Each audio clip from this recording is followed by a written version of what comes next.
Mga classmates, what if I told you that the real source of evil is not what you eat, what you watch, or what you wear, but something far more dangerous, hiding inside you?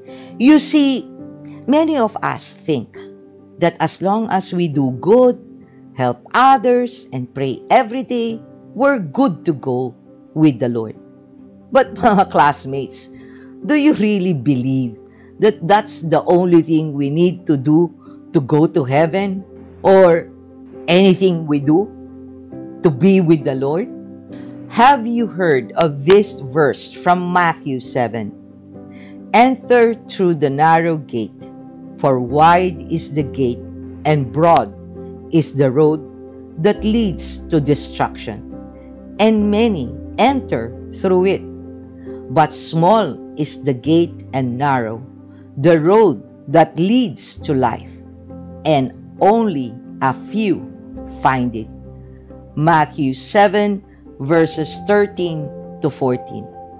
Mga classmates, if you have not watched our episode in Matthew 7, then I truly suggest you do, because it will help you understand this verse a whole lot more.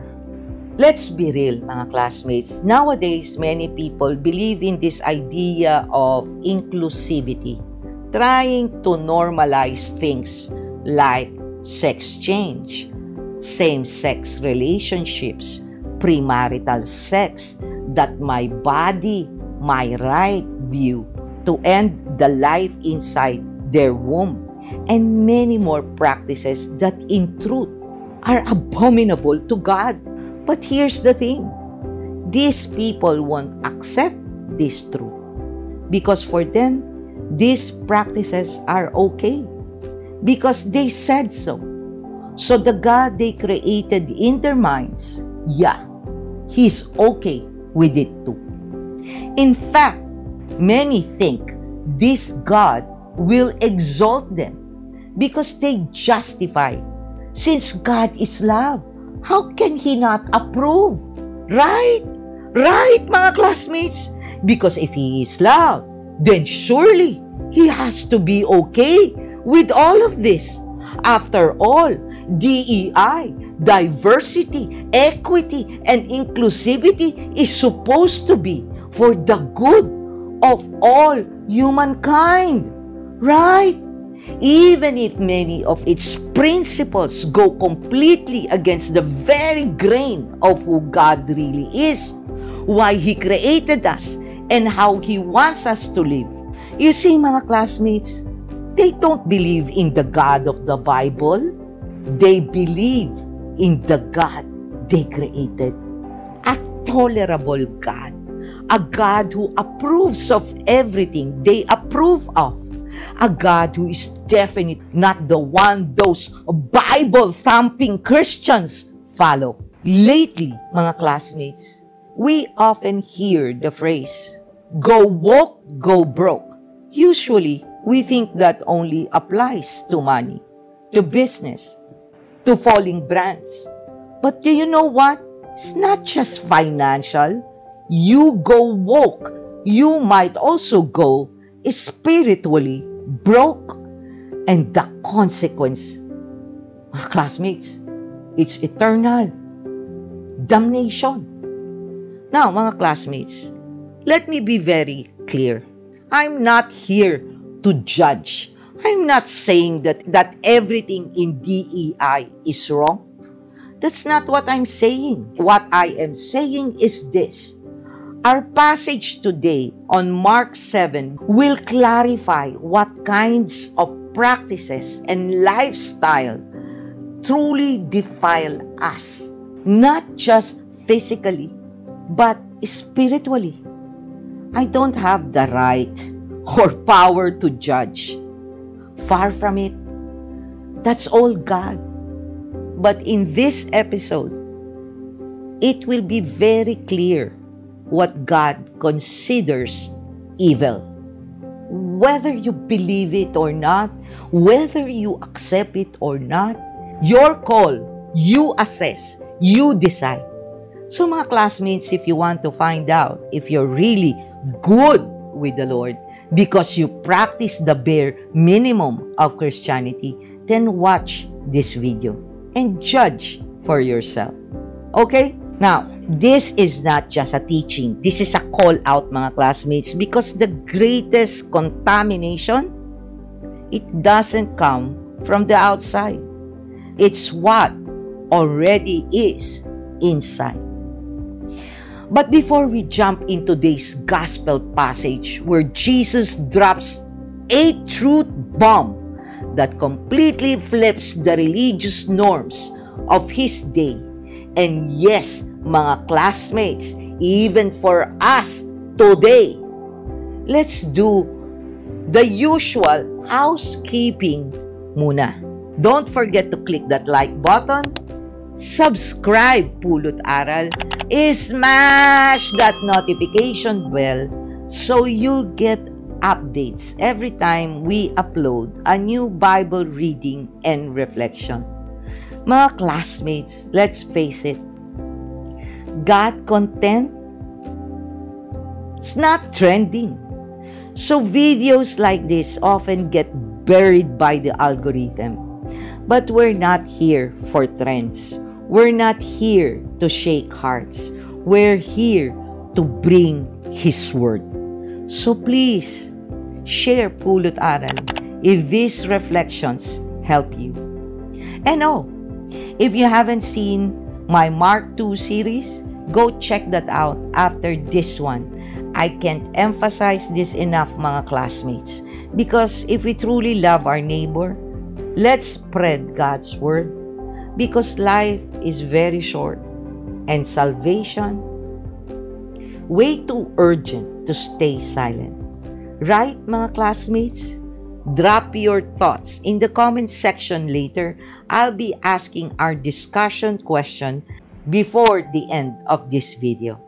Alright, mga classmates, this is Doc Jean. Welcome to Pulot Aral. Let's dive in.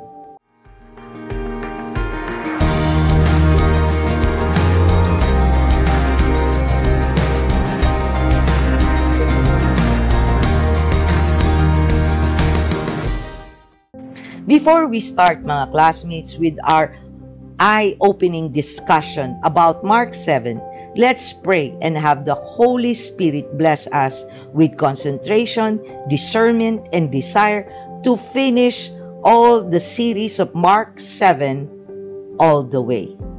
Heavenly Father, you are our protector, strength, and righteousness. Guide us, Father God, that we don't get bored, distracted, and deceived by your enemies, as you mentally reminds us that we should put on your full armor, Father God, so that I and my classmates can take our stand against the devil's schemes. For you say, Father God, that our struggle is not against flesh and blood, but against the rulers, against the authorities, against the powers of this dark world, and against the spiritual forces of evil in the heavenly realms. So bless us with your presence, Father God, that any of my classmates you brought here to watch this video have a conditioned heart to make them hear what you want them to hear and see what you want them to see.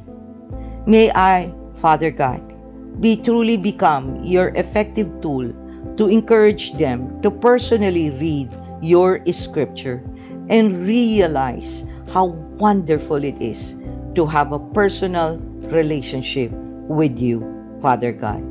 Let not our own biases, culture, religion, and politics be used by Satan to create dissension due to the Bible discussion on this video.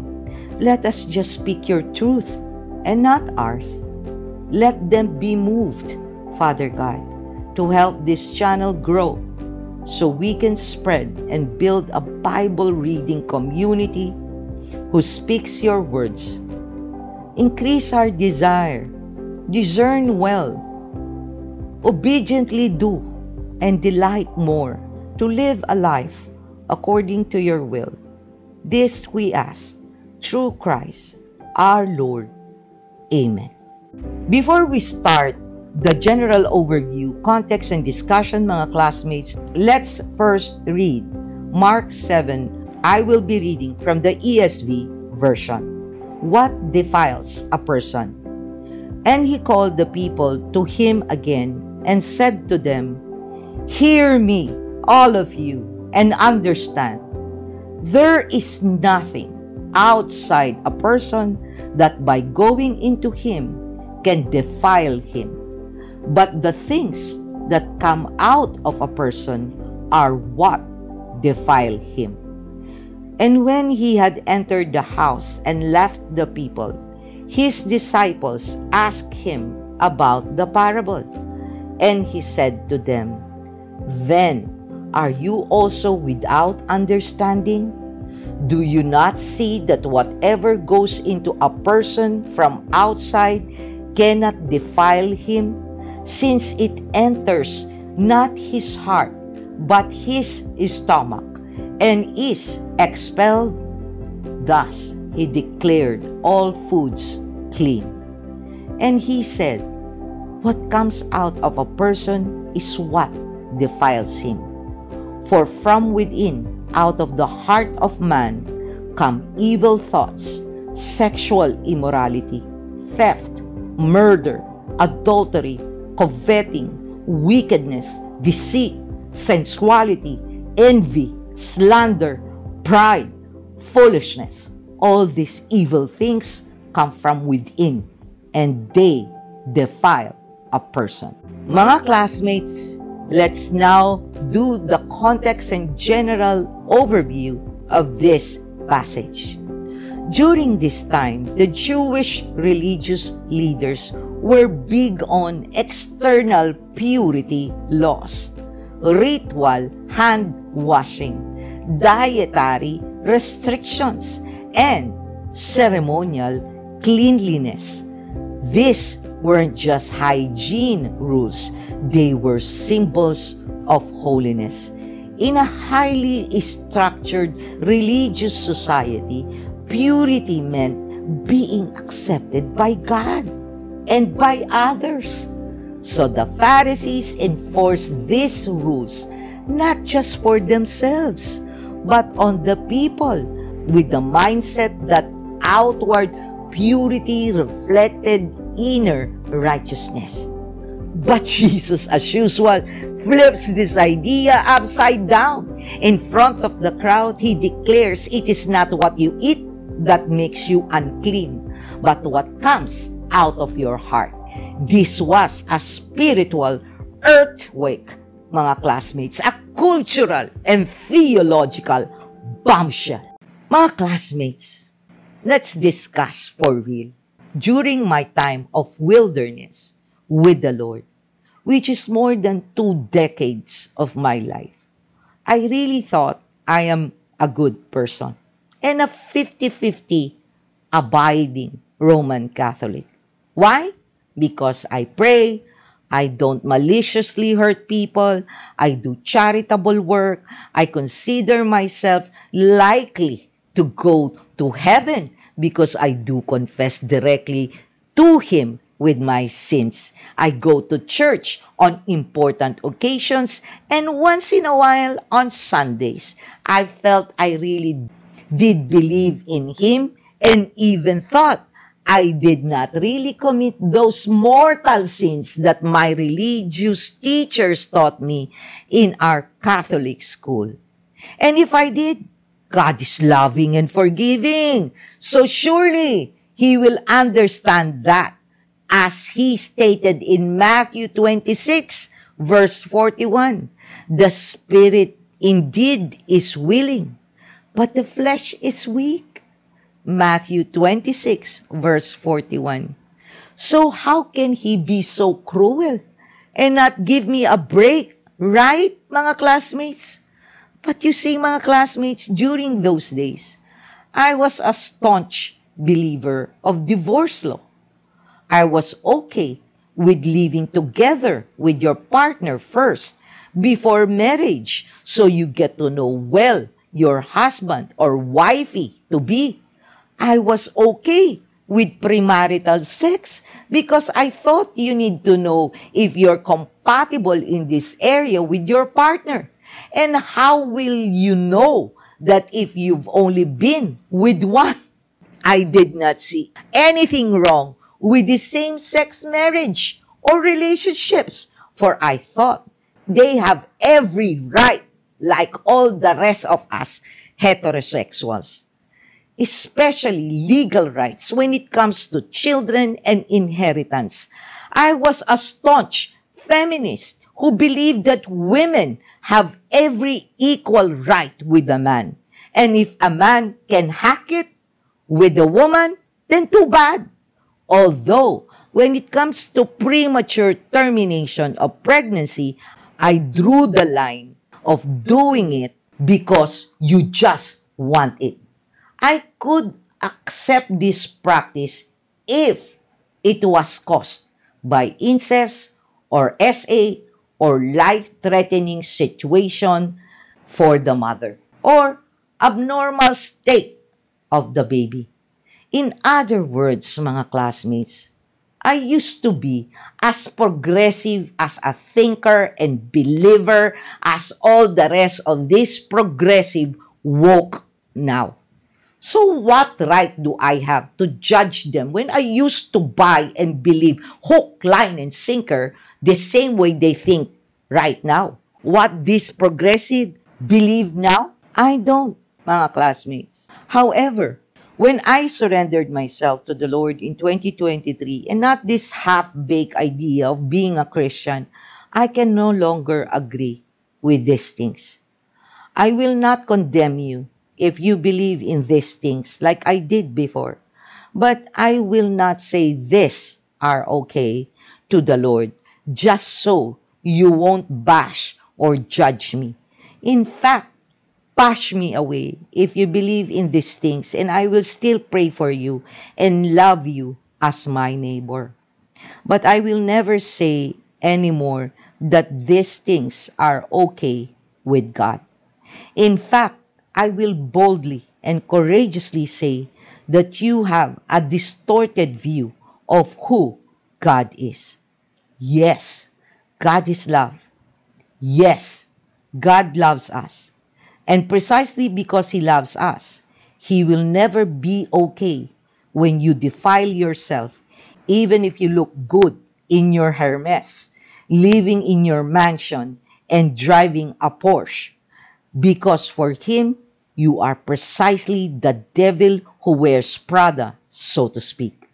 As He clearly states here in this passage, mga classmates, in Mark 7, verses 21 to 23, "For from within, out of the heart of man, come evil thoughts, sexual immorality, theft, murder, adultery, coveting, wickedness, deceit, sensuality, envy, slander, pride, foolishness. All these evil things come from within, and they defile a person." Mark 7, verses 21 to 23. Jesus cannot be clearer than that about what defiles us. Do you know, mga classmates, that when you gossip, and this results in either literal or mental anguish to others, you already committed murder? Do you know that a lie is a lie, and there are no white lies? Do you know that when you curse, thinking it is just a way of expression, it is already blasphemy? Do you know that when you go to fortune tellers and practice any divination, this is already idolatry? Do you know that when you steal, whether $1 or millions of dollars, it is still stealing? And you're a thief. All this justification we make that there are venial and mortal sins are all BS. A sin is a sin. So you may ask, then how can we really become a true Christian, whether Roman Catholic or Protestant? Because that's all impossible to do. Correct. Mga classmates, it is impossible. That's why when you become a true believer of Christ, that in itself is already a miracle. He and He alone can transform, convict, and sanctify you. So how does He do that? By His grace, as stated in Ephesians 2, verses 8 to 9. For by grace you have been saved through faith, and that not of yourselves. It is the gift of God, not of works, lest anyone should boast. Ephesians 2, verses 8 to 9. So mga classmates, do you mean just by His grace we can be saved? How about the good things we have done for Him? Well, let me delicately answer this question because this is the part where there's a difference in system of beliefs between Roman Catholics and Protestant religion. And if you want to understand more of what I am saying and have not watched Mark 7 part 1, then do that so you'll critically understand the words I am saying here, like what religion means. Okay, mga classmates? Let me answer your question with a question and explanation. Okay, mga classmates, do you know and believe that because of the fall of Adam and Eve, from God's grace, we generationally carried the curse, the death? And what is that, mga classmates, you may ask? Sin. So, even babies already have sin within them when they're born. Now, don't go ballistic on me yet, mga classmates, with this statement, because if you truly read the Bible, what I just said is true. Why?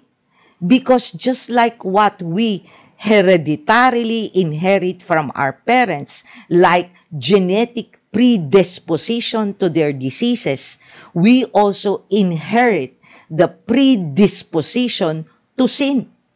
And that's exactly what all humans have and commit when we finally have the knowledge of what's right and wrong, of what's good and what's evil. Do you get it? No one is spared from sin except Jesus Christ, who is 100% man but also 100% divine. And that's why it is pertinent that Mary got pregnant as a virgin, as I've also discussed in Matthew 1, Bible reading and reflection. And if you have not seen that, then do watch it, mga classmates. Anyway, if you are a Christian, and again, the definition of Christian here is based on what I have discussed in part 1 of Mark 7, meaning all believers of Christ, whether Roman Catholic or Protestant, you believe that the wage of sin is death. Correct, mga classmates? As is stated in Romans 6, verse 23, for the wages of sin is death, but the gift of God is eternal life in Christ Jesus our Lord. Romans 6, verse 23. So, based on this passage, though Jesus is 100% human like us, He is also 100% divine. Therefore, mga classmates, He and He alone can afford to pay our debt and save us, not from physical death, although He can do that too when He was still with us, but from death by eternal damnation. Because as divine, He has eternal life. Do you follow so far, mga classmates? You can't pay the debt in full if you don't have the capacity to pay it in full. Do you get it, mga classmates? So if you do, you'll get why he needed to go through that horrendous death by the cross. Right, mga classmates? And when I said horrendous, I mean this worst kind of torture and death anyone of us cannot truly handle. And if you want to visualize it and appreciate the meaning of the adjective I just used, then try to search and watch The Passion of the Christ, directed by Mel Gibson. And you will see the visual enormity of His suffering for us to pay our debt and be saved. So mga classmates, picture the way Jesus died.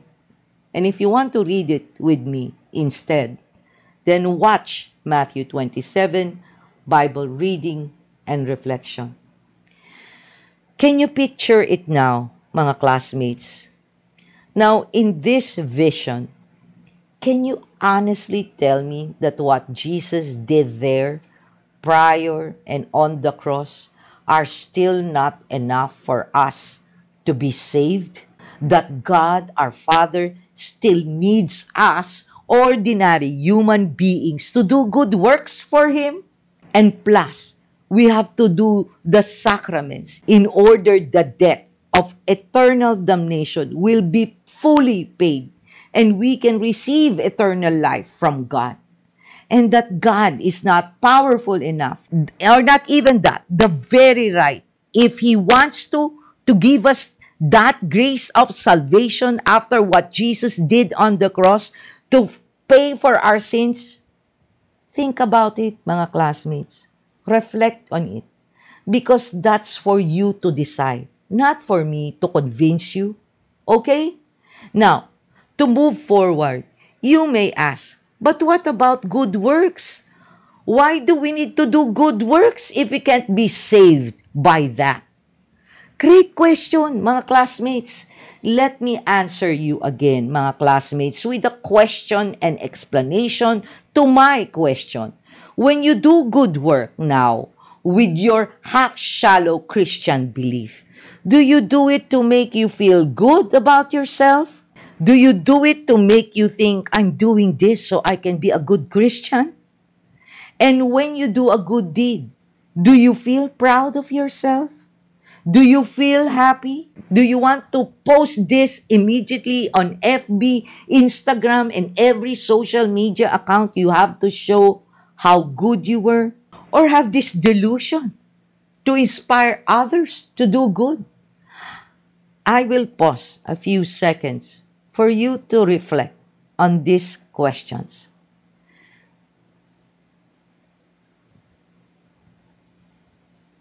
If you are being honest, I believe the answer is mostly yes. Am I right, mga classmates? You see, mga classmates, that's the difference between doing good works to honor yourself versus doing good works as a fruit of the Holy Spirit already inside you upon your surrender to God and receiving God's grace of salvation, which is not about honoring you, but honoring God. The I disappears, mga classmates, as is stated in the same chapter of Ephesians 2. For we are God's handiwork, created in Christ Jesus to do good works, which God prepared in advance for us to do. Ephesians 2, verse 10. And Galatians 5, verses 22 to 23. But the fruit of the Spirit is love, joy, peace, forbearance, kindness, goodness, faithfulness, gentleness, and self-control. Against such things, there is no law. Galatians 5, verses 22 to 23. Precisely, mga classmates, it is impossible to be a Christian. Remember? So, mga classmates, we cannot produce spiritual fruit on our own. We cannot simply will ourselves to be more gentle or work harder to be more joyful or faithful.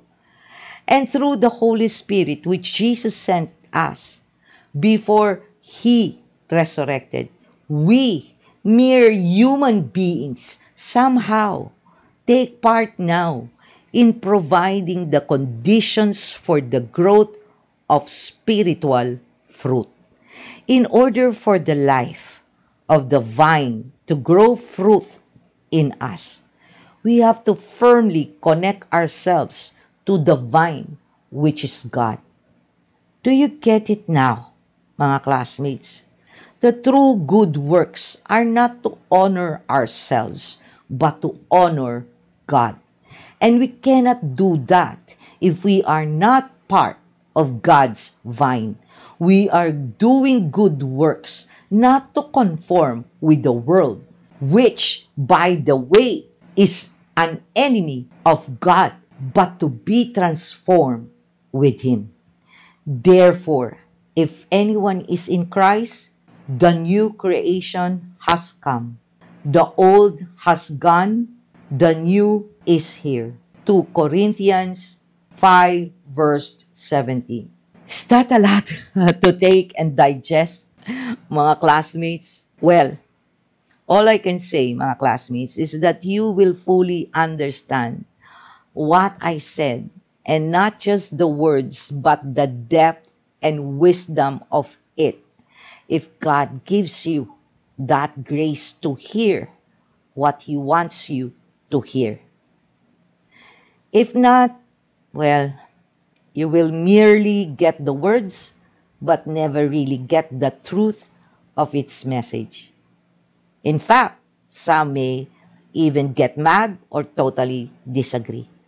But don't despair, mga classmates. The gift of salvation is the real DEI. It is open to all if you are willing to repent and surrender to the Lord. Again, it is not religion, but it is having a relationship with Him. So stop defiling yourself with what's of this world. Okay, mga classmates? Ask yourself, mga classmates, what's one thing in your heart you need God to clean today? The sin that's defiling you, that you need to repent of? Comment below. By the way, if you want to hear and learn more about the parable of the sower, then I hope you will be watching the entire Mark 4, or go deep dive on the other Mark chapters that I have already finished, like Mark 2 or Mark 3. Thank you for joining me, mga classmates, in today's Bible reading and reflection from the Gospel of Mark 7, verses 13 to 17. Till next time, may God bless you all. Always stay safe and be healthy. This is Doc Jean. Bye!